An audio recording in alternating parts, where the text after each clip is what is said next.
हम तरबूज खरीदते हैं, वाटरमेलन, मिसाल के तौर पे 5 किलो का एक तरबूज हमने खरीदा, और जब उसे खाने लगते हैं तो पहले उसका छिलका उतारते हैं ना। 5 किलो में से कम 1 किलो का तो छिलका निकल जाता होगा, यानी ऑलमोस्ट 20%, 20% तो कम हो जाता है। मगर क्या कभी हमें अफसोस होता है इसका? क्या हम सोचते हैं कि हमने तो तरबूज छिलके के साथ खरीदा है, चलो आज छिलके के साथ ही खा लेते हैं? ऐसा नहीं करते ना। इसी तरह माल्टे का भी हाल है कि हम खुशी खुशी से उसका छिलका उतार देते हैं, हालांकि हमने छिलके समेत खरीदा होता है, मगर उस छिलके को फेंकते हुए हमें कोई तकलीफ नहीं होती। यही हाल मुख्तलिफ फल और सब्जियों का है।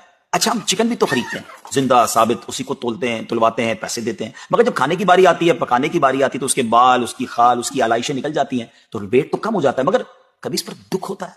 नहीं ना।